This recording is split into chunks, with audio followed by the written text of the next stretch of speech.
Hello, everyone. What's going on, guys? This is Rob, and man, it's been a little while, been a little bit since I made a video blog, talking to you guys. I have been dealing with some personal issues, some very important personal family things, which I'm not going to go into, but they're still ongoing, and it may be that it will affect future uploads. But at the moment, things are for the most part stable, is the best way that I'll put it. But but holy shit. Have you guys seen the trailer for Avengers 2 Age of Ultron? I know you have. The trailer was up for like 2 days and it's got 30 million views. I wish one of my videos could be uploaded for 2 days and get 30 million views. That's just stupid viral.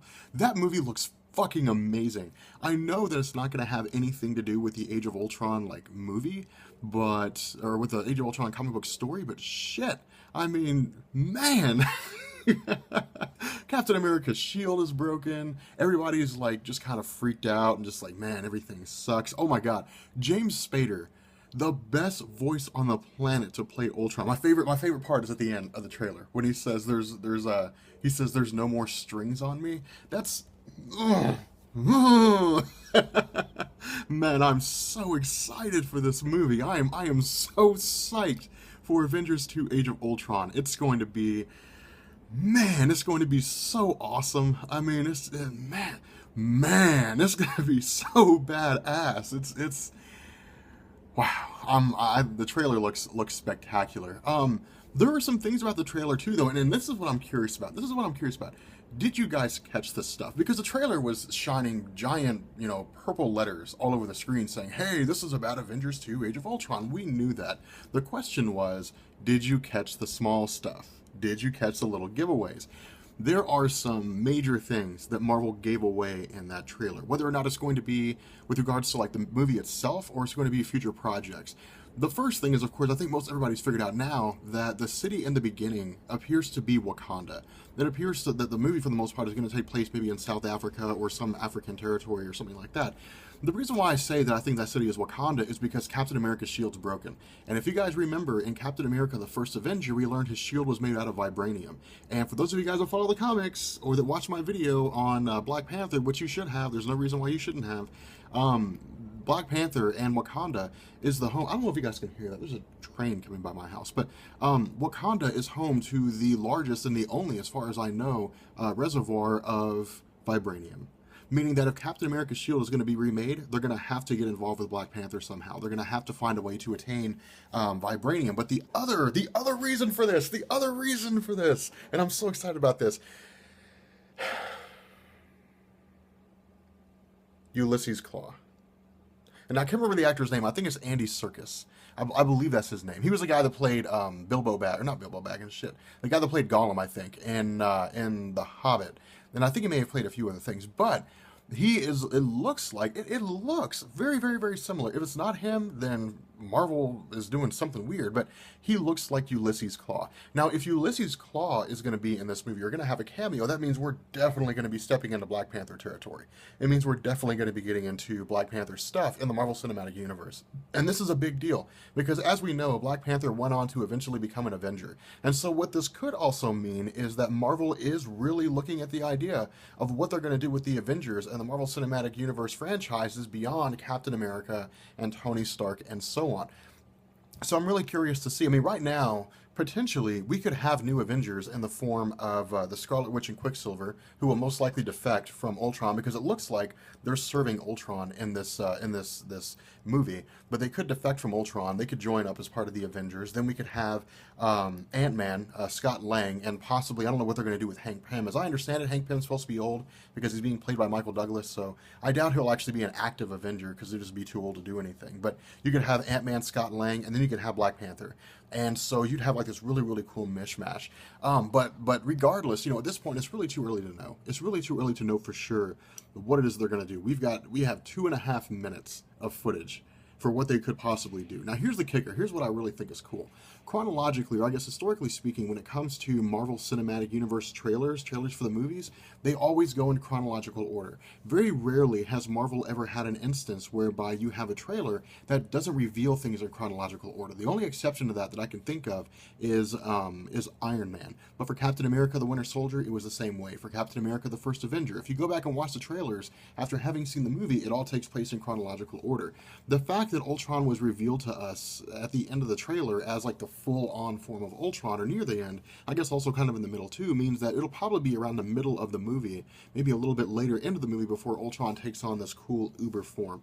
But the other thing too that's really interesting is we're not seeing Ultron with like adamantium. All right, we're just seeing Ultron with like metal. Now, whether or not this means Marvel doesn't own the rights to adamantium, I don't know. Adamantium is largely associated with Wolverine. Now, it's associated with other people too, like Lady Deathstrike, but because of the fact that she's part of the X-Men franchise, then Fox owns the rights to that. So I would go as far as to speculate that most likely we'll never see an adamantium Ultron unless Fox gets the rights to the X-Men back. But that doesn't mean they can't replace it with something else like Vibranium Ultron. What this means to me for the most part, when you look at the idea of, one, the title of the film, The Age of Ultron, and two, the form that Ultron is taking, indicates to me that this is not going to be like a one-shot for Ultron. Ultron's not going to show up in this story after being created, show up in this movie after being created, and then be killed and go away and be gone forever. I think Ultron's going to come back because Ultron has always been one of the most enduring foes of the Avengers. He's always fought the Avengers on several occasions, on a multitude of occasions. Not only that, when you look at the, I think it was, what am I thinking? Annihilation Conquest, where you had like, you had the, man, what am I thinking? The Phalanx. Ultron had more or less like used his conscious mind to absorb the Phalanx to a degree and to in effect lead them. And so what it did is it basically launched like this universal scale storyline centering around Ultron as a villain. And it also included Ultron switching minds with Adam Warlock. And of course we know Adam Warlock is going to be in the Marvel Cinematic Universe. So it could be that sometime later down the line we see Ultron come back and launch some massive attack against, you know, the planet Earth yet again, or involve a multitude of superheroes. Again, we don't know. But it's so fun to speculate. It's so fun to talk about this stuff. I love it. And you guys have been screaming at me about it. You guys have sent me so many Twitter messages. You guys have sent me so many comments. You know, Rob, talk about the Age of Ultron 2 trailer. Like, do some speculation. Put your Marvel knowledge to the task. As you guys can tell, I'm excited. You know, but yeah, you know, it looks like it's going to be good. It looks like it's going to be really, really good. So I'm really excited about it. But anyway, so the other thing too is because of the family issues that I've been dealing with, of course, we haven't had the Weekly Pull podcast. I mean, I'm in charge of the podcast. I run the podcast. That's how me and Benny and Sal have divvied everything up. Sal has this whole stuff on his end. Benny has the stuff on his end. And I'm working on the podcast. So, of course, my job is to try to get people on the podcast and so on. But because of the family issues that have been taking place, because of the fact that Benny's been out of town, so on, for business, and everybody was just generally worn out after Comic-Con, we haven't had the podcast for the last 2 or 3 weeks. That'll probably change next week. I don't really see an instance right now why the podcast will not be available on Thursday. Now, again, I have some family things going on, so it may be that it gets canceled. I'm not going to promise you guys the podcast will be there, but the podcast is far from over. Like, we're not done with the podcast. The podcast isn't finished, not at all, not by any stretch of the imagination. Also, me, Benny, and Sal have some stuff in the works that we're hoping you guys will enjoy. We're wanting to do some more crossover stuff, and we actually have a really cool project that's being worked on right now that we really want to bring, to bring to you guys, and I think you guys are going to enjoy. But yeah, you know, so this video is like 8.5 minutes long.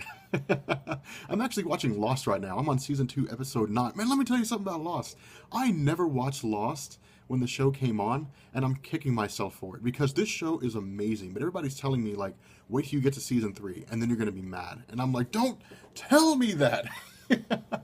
Don't ruin it for me. So yeah, I'm Lost is pretty awesome so far. Like, Michelle Rodriguez is awesome in this show. And here's my thing. I haven't seen it yet, but I think the blonde chick, the one who says that she's like the psychologist, whatever it is, I think she's one of the others because she never really brings them up. And in that instance, when what's his name, when Mr. Echo said that he had seen the others, and Michelle Rodriguez was like, "Oh my God!" Everybody was freaking out except for the blonde chick. So I think that the blonde girl is a member of the others, is one of the others. Who the others are, I have no earthly clue, and I don't understand why in the hell John Locke wanted to press that button so bad. I don't get that. Like, I would have sided with Jack. I would have been like, "We're not pressing that damn button. Like, that's stupid. If the freaking island blows up, and it's gonna blow up, hell, it'll save us living on this damn thing for 40 years or some shit, or however long Desmond was there, like 3 years."